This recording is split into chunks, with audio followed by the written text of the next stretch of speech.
எழுத்தாளர்களில் மிக முக்கிய விருதாக கருதக்கூடிய சாகித்ய அகாடமி விருதை பெற்றிருக்கக்கூடிய ஆரா வெங்கடாச்சலபதி நம்மளோடு இருக்கிறார். அவரிடம் பேசலாம். சார், முதல்ல நியூஸ் 18 சார்பில் வாழ்த்துக்கள்.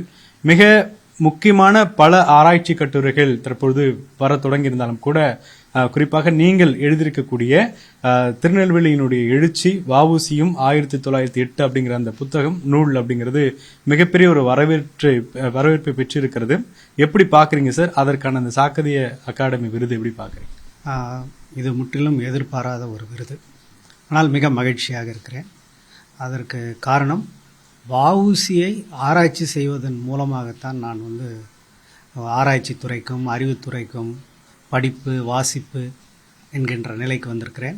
நான் வரலாற்று ஆசிரியராக மாறியதற்கு காரணம் வஉசி தான். 40 ஆண்டுகளாக அவரை பற்றி ஆராய்ச்சி செய்து வருகிறேன். ஆகவே அவரை பற்றி எழுதிய நூலுக்காக விருது கிடைத்தது எனக்கு மிகவும் மகிழ்ச்சி. பாரதியை பற்றி எழுதியிருக்கிறேன், புதுமை பித்தனை பற்றி எழுதியிருக்கிறேன், திராவிட இயக்க வரலாற்றை எழுதியிருக்கிறேன், பெரியாரை பற்றி எழுதி வருகிறேன், உவே சாமிநாதையருடைய பற்றி ஆராய்ச்சி செய்திருக்கிறேன். ஆனால் வஉசி மூலமாகத்தான் இவர்கள் அனைவரிடமும் நான் சென்று சேர்ந்தேன். ஆகவே வஉசியை பற்றிய ஒரு நூலுக்கு விருது கிடைத்தது ஒரு பெரும் மகிழ்ச்சி. இரண்டாவதாக வஉசிக்கு உரிய அறிந்தேற்பு கிடைக்கவில்லை என்பது தமிழர்களுடைய ஒரு ஏகோபித்த ஒருமனதான ஒரு எண்ணம். அவருடைய தியாகத்திற்கும் அவருடைய தொலைநோக்கிற்கும் அவர் செய்த சாதனைகளுக்கும் போதுமான அங்கீகாரம் அறிந்தேற்பு இல்லை என்ற ஒரு ஆதங்கம் தமிழ் மக்களிடம் இருக்கின்றது. இந்த ஒரு நூலுக்கு விருது கிடைத்தது என்பது கூட அந்த மாதிரியான ஆதங்கங்களை கொஞ்சமாவது குறைக்கும் என்கின்ற நான் நினைக்கிறேன். இப்போ தொடர்ச்சியாக பல பகுதிகளில் இந்த சுதந்திர போராட்ட காலகட்டத்தில் எழுச்சிகள் அப்படிங்கிறது ஒரு பெரிய உத்வேகத்தை கொடுத்தது. திருநெல்வேலியின் எழுச்சி அப்படிங்கிறத எப்படி பார்க்கலாம் சார்? அதற்கான நீங்க ஆராய்ச்சி செய்யும் பொழுது அதற்கான உத்வேகம் எப்படி இருந்தது? இதனுடைய திருநெல்வேலி எழுச்சியினுடைய முக்கியத்துவம் என்னவென்றால், இந்த எழுச்சி நிகழ்ந்த அந்த காலகட்டத்திலே தென்னகத்திற்கு, சென்னை மாகாணத்திற்கு, தமிழ்நாட்டுக்கு ஒரு அவப்பெயர் இருந்தது. இந்தியா முழுவதும் இதை பினைட்டட் ப்ராவின்ஸ், இருண்ட மாகாணம், அப்புறம் ஸ்லீப்பி ஹாலோ, இது ஒரு தூங்கு மூஞ்சி மாகாணம் அப்படின்னு சொல்லி மற்றவர்கள் தமிழர்களை தென்னாட்டவரை ஏளனம் செய்து கொண்டிருந்தார்கள். ஏன்னா இங்கே அந்த அளவுக்கு எந்த பெரிய தேசிய இயக்கம்லாம் நடக்கலை. அதாவது பாளையக்காரர் போராட்டத்திற்கு பிறகு நடக்கவில்லை. முதல் சுதந்திர போர் என்று சொல்லக்கூடிய 1857ஆம் ஆண்டு அந்த இதுலேயும் தமிழ்நாட்டினுடைய பங்களிப்பு இல்லை. இப்போ அந்த சூழ்நிலையில் வஉசி தூத்துக்குடி நகரத்தை மையமாக வைத்து, அப்போது ஒன்றுபட்ட திருநெல்வேலி மாவட்டம், அதாவது இன்றைக்கு இருக்கக்கூடிய தூத்துக்குடி, திருநெல்வேலி, தென்காசி 3 மாவட்டங்களையும் இணைந்த ஒரு மாவட்டம். அந்த மாவட்டத்தில் இருந்து கொண்டு அவர் யாருமே நினைத்து பார்க்க முடியாத ஒரு சுதேசி கப்பல் கம்பெனியை அவர் தோற்றுவிக்கிறார். 10 லட்சம் ரூபாய் முதலீட்டில் 2 கப்பல்களை சொந்தமாக வாங்கி நடத்துகிறார். அப்புறம் அங்கே பிரிட்டிஷார் நடத்தி கொண்டிருந்த ஒரு பஞ்சாலை, அந்த பஞ்சாலையில் ஒரு வேலை நிறுத்தத்தை வெற்றிகரமாக நடத்தி காட்டுகிறார். மக்களிடையே ஒரு தேசிய உணர்வை, தேசபக்த உணர்வை ஏற்படுத்துகிறார். ஆகவே அதன் மூலமாகத்தான், அதன் பிறகுதான் தமிழ்நாடு சுதந்திர போராட்டத்தினுடைய ஒரு மைய நீரோட்டத்தோடு அதிலிருந்து இணைந்து கொள்கிறது. அதுதான் இதனுடைய முக்கியத்துவம். ஆகவே இதை பற்றி தான் நான் இந்த நூலை அது அவருடைய வாழ்வை ஒரு பெரிய ஒரு வாழ்வு. இந்த நூல், இந்த 150 பக்க 250 பக்க நூல், அதில் 150 பக்கத்துக்கு மேல் டெக்ஸ்ட் இருக்குது. இது அந்த ஒரே ஒரு நாள் நிகழ்ச்சியை சுற்றி இந்த நூலினுடைய தன்மை என்னவென்றால், அந்த ஒரு நாள் எழுச்சி நிகழ்ச்சியை வைத்துக்கொண்டு அந்த மொத்த சுதந்திர போராட்ட பின்புலத்தையும் நான் ஆராய்ந்து எழுதியிருக்கிறேன். அதுதான் இந்த நூலினுடைய தன்மை. வஉசி அவர்கள் அப்படின்னாலே 2 விதங்கள்ல குறிப்பிடுவாங்க. ஒன்று கப்பலோட்டிய தமிழர், இன்னொன்று செக்கிழுத்த செம்மல். இந்த விஷயங்களை தாண்டி ஒரு பல வியக்கக்கூடிய விஷயங்கள் இந்த நூலில் இடம்பெற்றிருக்கு. அப்படி சொல்ல வேண்டிய விஷயங்கள் இல்லை. இப்போ அவருக்கு உரிய சரியான புகழ் பெயர்கள் அது கப்பலோட்டிய தமிழர்னு சொல்றதும் செக்கிழுத்த செம்மல்னு சொல்றதும். ஆனால் பார்த்தோம் என்றால் அந்த செய்திகளே கூட இன்னும் சரியாக வரலாறு எழுதப்படவில்லை. இப்போ அவருடைய கப்பல் கம்பெனி சொல்கிறோம், எவ்வளோ நாள் நடந்தது, யாரெல்லாம் அதில் முதலீடு செய்தாங்க, எப்படி முதலீடு செய்தாங்க, எப்படி கப்பல் ஓட்டினாங்க, எப்படி கப்பல் வாங்கினாங்க, அதில் இருந்த சவால்கள் என்ன, அது எவ்வாறு ஒடுக்கப்பட்டது. இது வந்து நான் சுதேசி ஸ்டீம் என்கின்ற அந்த நூல் எழுதும் வரை வந்து அது வந்து விரிவாக பதிவு ஆகலை. அதே போல் அவர் செக்கிழுத்த செம்மல் என்று சொல்லும்போது அவருடைய சிறை வாழ்க்கை, அதுவும் வந்து ஒரு மிக முக்கியமான ஒரு சிறை வாழ்க்கை. ஏனென்றால் அவர் இதுக்கு கைது செய்யப்பட்ட அந்த பிரிவு இருக்குல்ல, அவர் தண்டனை பெற்ற அந்த பிரிவு 124A 153A என்கின்ற அந்த சட்ட பிரிவுகள் வந்து கடுமையான சட்ட பிரிவுகள். இன்றைக்கும் கூட நம்முடைய தண்டனை சட்டத்தில் அது இருக்குது. அதை பற்றிய முழுமையான செய்திகள் வந்து இன்னும் கூட வந்து எழுதப்பட வேண்டியது இருக்குது. அதனால் கப்பல் செக்கு என்று நம்ம சொல்லுகின்ற அதே வேளையில் அதுவே கூட முழுமையாக நமக்கு வந்து நம்முடைய வரலாற்று ஆசிரியர்கள் எழுதவில்லை. அதன் காரணமாக தான் நான் இந்த ஆராய்ச்சி துறைக்கு வந்தேன். இதை தவிர அவர் எந்தெந்த துறையிலெல்லாம் முன்னோடியாக இருந்தார் என்றால், தமிழ்நாட்டில் தொழிலாளர் இயக்கத்திற்கு அவர் வந்து ஒரு மிக முக்கியமான முன்னோடி. 1908ஆம் ஆண்டிலேயே, அதாவது தொழிற்சங்கங்கள் அப்படின்னே ஒன்று கிடையாது, அதாவது தொழிலாளர்கள் ஒன்று கூடுவதே தவறு அப்படின்ற ஒரு சூழ்நிலையில், குற்றம் என்கின்ற ஒரு சூழ்நிலையில் அவர் வந்து தொழிலாளர்களை தூத்துக்குடி நகரத்தில் இருந்த பஞ்சாலை தொழிலாளர்களை திரட்டி வேலை நிறுத்தம் நடத்தி அந்த வேலை நிறுத்தத்தை வெற்றிகரமாகவும் முடித்து வச்சார். அதோடு நில்லாமல் முதல் உலகப் போரை ஒட்டி இந்த சென்னை மாநகரத்தில் வந்து ரொம்ப முக்கியமான போராட்டங்கள் நடந்தது, தொழிலாளர் போராட்டங்கள். அந்த தொழிலாளர் போராட்டங்களே ஒரு முக்கியமான ஒரு நபராக இருந்திருக்கார். அப்புறம் மூன்றாவதாக நம்ம சொல்ல வேண்டியது, தமிழ்நாட்டில் இன்றைக்கி வந்து இன்றைக்கும் இந்தியாவிற்கு முன்மாதிரியாக இருக்கக்கூடிய ஒரு சமூக நீதி இயக்கம் என்பது தமிழ்நாட்டில் தான் தோன்றுறது. நீதி கட்சிக்கு பிறகு சுயமரியாதை இயக்கம், பெரியாரனுடைய தலைமை, இந்த இயக்கத்தோடையும் வந்து வஉசிக்கு வந்து நெருங்கிய தொடர்பு இருந்தது. பெரியாரோட அவரை வந்து 1917ஆம் ஆண்டிலேயே அவருக்கு வந்து பழக்கம். அது மட்டுமல்ல, வஉசியினுடைய கப்பல் கம்பெனியில் பெரியார் வந்து பங்கு எடுத்திருக்கிறார். முதலீடு செய்தார்னு சொல்லக்கூடாது, ஏன்னா அது யாருமே வந்து அதில் வருமானம் வரும் என்று அவங்க பங்கு வாங்கலை, ஆகவே முதலீடுன்னு சொல்ல முடியாது. அவர்கள் வந்து அதில் பங்கெல்லாம் வாங்கியிருக்காங்க, அதாவது உதவி செய்திருக்காங்க. அதன் பிறகும் அந்த பணி தொடர்ந்தது. சுயமரியாதை இயக்கத்திலையும் அவருக்கு பங்கு இருந்தது. நாம் இன்றைக்கு இடஒதுக்கீடுன்னு சொல்கிறோம் இல்லையா, அது அந்த காலத்தில் கம்யூனல் ரெப்ரசன்டேஷன், வகுப்பு வாரி பிரதிநிதித்துவம்னு சொல்லுவாங்க. அந்த கோரிக்கைக்கு வந்து ஒரு மிக முக்கியமான ஒரு சாம்பியனாக வந்து வஉசி இருந்திருக்கார். அடுத்த நிலையில் வந்து தமிழ் மருத்துவம், சித்த மருத்துவம் இருக்கு இல்லைங்களா, அதில் வஉசிக்கு பெரிய ஈடுபாடு உண்டு. அதை மீட்டுருவாக்கம் செய்கின்ற இயக்கத்திலும் அவருக்கு பங்கு இருக்குது. அப்புறம் அடுத்ததாக மிக முக்கியமான பங்களிப்பு வந்து அவருடைய இலக்கிய பங்களிப்பு. இலக்கியத்தில் அவர் மொழிபெயர்ப்பு, பதிப்பு, அதோடு அவர் வந்து தமிழில் சுயசரிதை எழுதினார். அவர் காலத்தில் தமிழில் வந்து சுயசரிதைகள் ஏறத்தாழ வெளிவரவில்லை, ஒன்றோ ரெண்டோ தான் வந்திருந்தது. அப்போவே வந்து அவர் சுயசரிதை எழுதியிருக்கிறார். ஆகவே எல்லா துறைகளிலுமே வந்து வஉசியினுடைய ஒரு முத்திரை வந்திருக்கு. அவர் வந்து ஒரு மிக பெரும் ஆளுமை. அவரை இன்றைக்கு வந்து ஏதோ ஒரு சிறிய சிமிழுக்குள்ளே போட்டு அடைக்கணும்னு வந்து சிலர் நினைக்கிறாங்க. அந்த சிமிழையெல்லாம் உடைத்து கொண்டு அவர் வந்து ஒரு பெரிய ஒரு பேராளுமை வஉசி. இப்போது அம்பேத்கர் அவர்கள் எடுத்துக்கிட்டோம்னா அவருக்கு பள்ளியில் ஏற்பட்ட சில நிகழ்வுகள், அதே போல் காந்தி அவர்கள் எடுத்துக்கிட்டால் ரயிலில் ஏற்பட்ட சில நிகழ்வுகள் அவங்களுக்கான அந்த புரட்சியை தூண்டக்கூடிய ஒரு இடமா இருந்துச்சு. அப்படி வஉசி அவர்களுக்கு புரட்சியை தூண்டக்கூடிய இடமா எதை பார்க்குறீங்க சார்? இது வந்து ரொம்ப ஒரு கடினமான கேள்வி. அதாவது 2 காரணம். ஒன்று, வஉசி சுதந்திரத்துக்கு முன்னாடி இறந்துட்டார். அப்புறம் அவர் இந்த போராட்டங்களை நடத்திய போது, இயக்கத்தில் தலைமை தாங்கி கொண்டிருந்த போது ஒரு பொது வெளி என்பது வந்து போதுமான அளவுக்கு இல்லை. அதாவது ஊடகங்கள், பத்திரிகைகள்லாம் ரொம்ப குறைவு. அப்புறம் அவரை 2 ஆயுள் தண்டனை கொடுத்தாங்க. மனுஷனுக்கு ஒரு ஆயுள் தான் இருக்குது, ஆனால் அவருக்கு 2 ஆயுள் தண்டனை கொடுத்தாங்க. 2 ஆயுள் தண்டனை கொடுத்ததுமே அவர் கூட இருந்தவங்களாம் ரொம்ப பயந்து போய் அவர்களிடம் இருந்த ஆவணங்களெல்லாம் அழித்து விட்டார். அதன் பிறகு அது போதாதுன்னு அதற்கு ஒரு 3 ஆண்டுகளுக்கு பிறகு வாஞ்சிநாதன் ஆஷ்துரையை வந்து சுட்டு கொண்டுட்டார். எதுக்காக கொண்டார் அப்படின்னா, அந்த சுதேசி கப்பல் கம்பெனி, வஉசியினுடைய கப்பல் கம்பெனியை ஒடுக்கி முறித்து ஒழிச்சு கட்டினதில் ஆஷ்க்கு வந்து ஒரு முக்கிய பங்கு இருக்குது.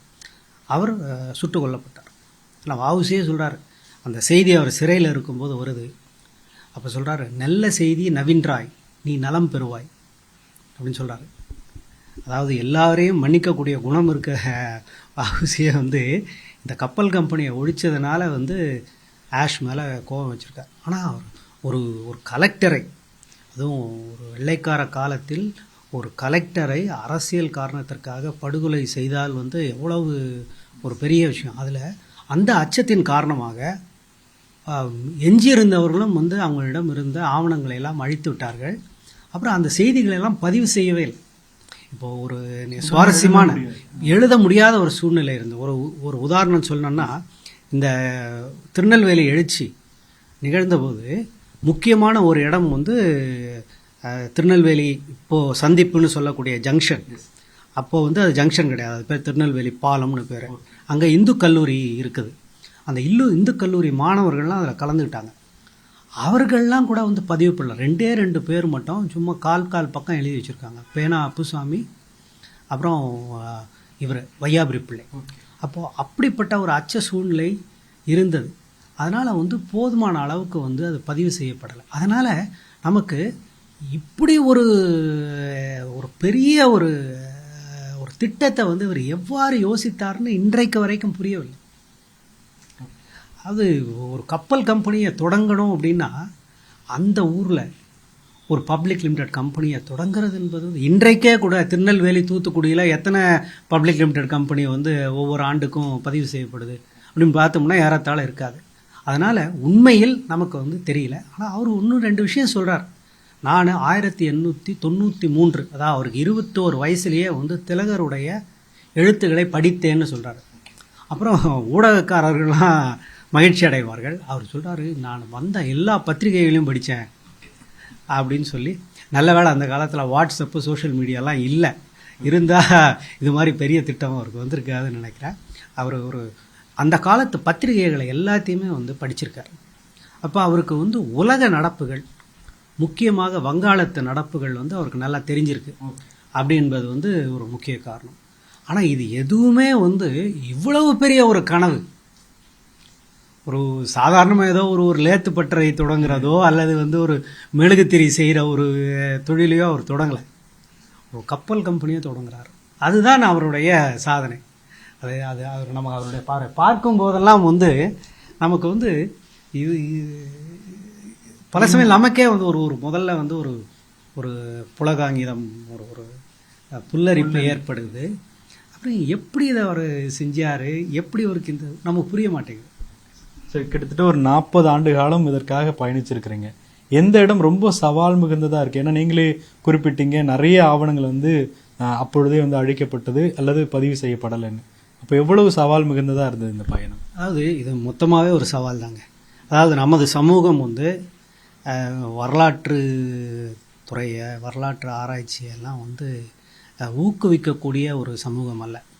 பல்வேறு காரணங்களால் நமக்கு வந்து ஒரு டாக்டரு, ஒரு இன்ஜினியரு, ஒரு கம்ப்யூட்டர் சயின்டிஸ்ட்டு, ஒரு அறிவியல் துறை சார்ந்தவர்கள் தான் வந்து நம்ம சமூகத்தில் மதிப்புக்குரியவர்களாக இருக்கிறாங்க.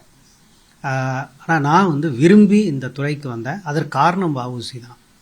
அப்போது ஆனால் இதை வந்து நான் சவால்னு அதை நான் சொல்ல மாட்டேன். எனக்கு மகிழ்ச்சி. நிறைய பேர் சொல்கிறாங்க, நீங்கள் ரொம்ப உழைத்து இந்த நூலை எழுதியிருக்கீங்க. நான் இது வந்து தினமும் கரும்பு திங்கிற மாதிரி தான். கரும்பும் சக்கரை பொங்கலும் லட்டுவும் தேன் குடலையும் சாப்பிட்ற மாதிரியான இந்த தேட்டம் இருக்கு இல்லைங்களா, இந்த தேடுதலே வந்து ஒரு பெரிய ஒரு மகிழ்ச்சி. இந்த தேடுதலே வந்து அதன் மூலமாக நாம் கற்றுக்கொண்டது இருக்கு இல்லையா.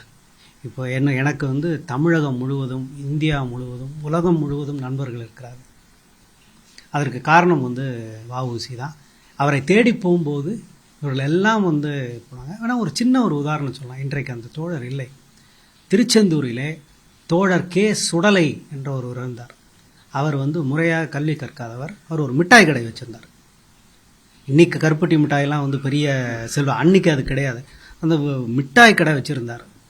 நான் திருச்செந்தூருக்கு 1985 போன போது அவர் எனக்கு செய்த உதவி, அவர் எவ்வளோ படித்திருந்தார், அவரிடம் எவ்வளவு நூல்கள் இருந்தன, அவரை சுற்றி 10-15 இளைஞர்கள் இருந்தார்கள். இப்போ இது போன்றவர்களெல்லாம் வந்து நான் பார்க்க முடிஞ்சது. இது மாதிரி இந்த ஒரு வாய்ப்பை பயன்படுத்தி கொண்டு எனக்கு உதவி செய்த ஏராளமான நண்பர்கள், நண்பர்களுடைய குடும்பத்தினர். ஏன்னா நான் வந்து இது நிதி நல்கையெல்லாம் வாங்கி ஆராய்ச்சி செய்யலை. நண்பர்கள் வீடுகளில் தங்கியிருக்கிறேன், அவங்க வீட்டில் வந்து சாப்பிட்ருக்குறேன்.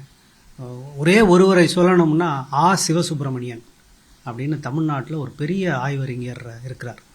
தூத்துக்குடி கட்டபொம்மன் தானாபதி பிள்ளை பரம்பரையில் வந்தவர். அவர் வஉசி ஆராய்ச்சிக்கெல்லாம் முன்னோடி. அவரை நம்பி தான் நான் முதல்ல தூத்துக்குடிக்கு போனேன். நான் விளையாட்டாக சொல்கிறது உண்டு, அவருடைய வீட்டில் நான் ஒரு 2000 இட்லி சாப்பிட்ருப்பேன். அப்படிப்பட்ட வந்து அறிவுக்கான உணவையும் வயிற்றுக்கான உணவையும் சிவசுப்பிரமணியம் ஐயாவும் அவருடைய குடும்பத்தினரும் எனக்கு செய்திருக்காங்க. அதுபோல் ஒவ்வொரு ஊர்லேயும் இருக்கிறாங்க. அவர் பேரை சொல்வதன் மூலமாக அதை போல் பலரை வந்து நான் வந்து இந்த வேளையில் வந்து நான் நினைத்துக் கொள்கிறேன். ஸோ இப்போ இன்னைக்கு காலகட்டத்தில் இந்த வாட்ஸ்அப் அப்படிங்கிறது வெறும் 60 செகண்டுக்கு மேலே கூட பார்க்க முடியாத இளைஞர்களாக இருக்கிறாங்க. அதுக்காக நிறைய சோசியல் மீடியா சுருக்கி கொள்ளப்படுகிறது. ஆனால் இந்த புத்தக வாசிப்பு அப்படிங்கிறது எவ்வளவு ஆழப்படுத்தப்பட வேண்டும், அது எவ்வளவு தேவையாக இருக்குது சார்? எனக்கு நீங்கள் சொல்கிறதுக்கு மாறாக ஒரு கவுண்டர் இன்ட்யூட்டிவாக தான் நான் ஒன்று சொல்லணும். நான் 40 ஆண்டுகளாக எழுதி கொண்டிருக்கிறேன். வஉசி கடிதங்கள் நூலை வெளியிட்டு 40 ஆண்டுகளாகின்றன. அன்றைக்கு இளைஞர் எவ்வளவு வாசித்தார்களோ அதை விட இன்றைக்கு அதிகமாக வாசிக்கிறார்கள். இதுதான் என்னுடைய அனுபவம். அப்புறம் இந்த கடந்த 7-8 ஆண்டுகளாக பல இளைஞர்கள் வந்து என்னுடைய நூலை படித்து விட்டு வருகிறார்கள். கவிஞர்களுக்கு பின்னாடி வந்து இளைஞர்கள் போவாங்கன்னு சொல்லுவாங்க, படைப்பிலக்கியவாதிகளுக்கு பின்னாடி போவாங்கன்னு சொல்லுவாங்க. ஆனால் எனக்கு வந்து இளைஞர்கள் பலர் வந்து என்னை நாடி வருகிறார்கள், என் நூல்களை படித்ததாக சொல்கிறார்கள். படித்தது வந்து அவங்களுடைய கண்களில் தெரியுது. ஆகவே இளைஞர்கள் வந்து படித்து கொண்டு தான் இருக்கிறார்கள். இன்னும் நிறைய படிக்க வேண்டும் அப்படின்னு சொல்லலாம். ஆனால் என்னுடைய தலைமுறையை விட இன்றைய தலைமுறையில் இளையோர் அதிகமாக படிக்கிறார்கள். அவர்களுக்கு இருக்கக்கூடிய பிரச்சனை என்னவென்றால், அன்னைக்கு நாங்கள் படிக்கும்போது புத்தகங்கள் வந்து எளிதில் கிடைக்காது. திருவிக்கா வாழ்க்கை குறிப்புகள் கிளாசிக்னு சொல்லுவோம் இல்லைங்களா, அந்த திருவிக்கா வாழ்க்கை குறிப்புகள் நான் இளைஞனாக இருந்தபோது புத்தகம் வந்து கிடைக்காது. மொத்தம் 2 பதிப்பு தான் அது வரைக்கும் வந்திருந்தது. ஆனால் இன்றைக்கு வந்து நூல்கள்லாம் நிறைய கிடைக்குது. அப்போது அந்த நூல்கள் போட்டி போடுகின்றன. அப்போ அந்த நூல்களில் தேர்ந்தெடுத்து படிக்க வேண்டியது வந்து இளையோரனுடைய கடமை. அவர்கள் வந்து தேடி படித்து கொண்டு தான் இருக்கிறார்கள். அப்படி இல்லாட்டி என்ன மாதிரி ஒருத்தனுக்கு இன்றைக்கி வந்து விருது கிடைப்பதற்கான வாய்ப்பே இல்லை. ஒரு 20 ஆண்டுகளுக்கு முன்பு இது சாத்தியமா அப்படின்னு சொன்னால் இல்லை என்று தான் சொல்லுவேன். உங்களுடைய அடுத்த இலக்கு என்னவா இருக்க போகுது சார்? ஏன்னா மிக உயரிய விருதை வாங்கிட்டீங்க. உங்களுடைய அடுத்த படைப்பு, அடுத்த இலக்கு என்ன சார்? நான் இப்போது ஈடுபட்டிருக்கக்கூடிய பெரும் பணி, என்னுடைய தகுதிக்கும் சக்திக்கும் மீறிய பணி என்னவென்றால், பெரியாருடைய வாழ்க்கை வரலாற்றை முழுமையாக ஆங்கிலத்தில் எழுதி கொண்டிருக்கிறேன். இதை நான் வந்து அடிக்கோடிட்டு காட்ட விரும்புகிறேன். என்னவென்றால், நம்ம தமிழ்நாட்டு மக்களுக்கு விழிப்புணர்வு ஏற்படுத்துவது ஒரு நிலை. ஆனால் இன்றைக்கி தமிழில் நிறைய பேர் எழுதிட்டு இருக்காங்க. ஆனால் ஆங்கிலத்தில் இன்னமும் வந்து நம்முடைய குரல், தமிழ்நாட்டினுடைய குரல், தமிழ்நாடு வந்து எத்தனையோ விஷயங்களில் வந்து இந்தியாவிற்கு வந்து முன்னோடியாக இருந்திருக்கு. தமிழ்நாடு தான் வந்து பக்தி இயக்கத்தினுடைய, அதாவது இந்து மதத்தை வந்து சீர்திருத்திய இயக்கம் வந்து தமிழ்நாட்டிலேருந்து தான் தோன்றியது. அது தமிழ்நாட்டிலேருந்து தான் தோன்றுறது. ஆழ்வார்களும் நாயன்மார்களும் இந்த தமிழ்நாட்டில் ஒரு சமூக புரட்சி ஏற்படுத்தினாங்க. தொடர்ந்து அந்த முன்னெடுப்புகள் வந்து நடந்து கொண்டே இருக்கின்றது. நாம் வந்து சமூக நீதின்றதை பேசுனது நாம தான். தலித் இயக்கம் அம்பேத்கர், பாபா சாஹிப் அம்பேத்கருக்கு 2 தலைமுறைகளுக்கு முன்பே வந்து அயோத்திதாச பண்டிதர் இங்கே உருவாயிட்டார். லக்ஷ்மி நரசு வந்து அப்போவே வந்து ஆங்கிலத்தில் வந்து பௌத்தத்தை பற்றியெல்லாம் எழுதியிருக்காரு. அப்புறம் பதிப்பு துறையிலே தமிழகம் வந்து முன்னோடி. ஆனால் இதெல்லாமே வந்து தமிழ்நாட்டுக்கு வெளியில் தெரியாது. நான் வந்து என்னுடைய படிப்பு நிமித்தமாகவும் ஆராய்ச்சி நிமித்தமாகவும் வந்து நான் பல இடங்களுக்கு போகிறேன். அவர்களுக்கு வந்து யாருக்குமே வந்து தெரியல தமிழ்நாட்டினுடைய முன்னோடியான. இப்போ உதாரணத்துக்கு பாரதியாருடைய படைப்புகளை வந்து தமிழக அரசு நாட்டுடைமையாக்கியது. இப்படி ஒரு செய்தி வந்து உலகத்தில் எங்கேயுமே கிடையாது. அது நாம தான் முன்னோடி. இப்போது இதை ஆங்கிலத்தில் நம்ம சொல்ல வேண்டிய ஒரு கட்டாயம் இருக்குது. இப்போ நான் வந்து ஆங்கிலத்தில் அதனால் நிறைய எழுதியிருக்கேன். அதனால தான் இப்போது அந்த கப்பல் கம்பெனி பற்றிய நூலை வந்து நான் முதல்ல ஆங்கிலத்தில் தான் எழுதியிருக்கேன். மிக்க நன்றி. ஒளிப்பதிவாளர் விக்னேஷுடன் வேல்முருகன், நியூஸ் 18 தமிழ்நாடு.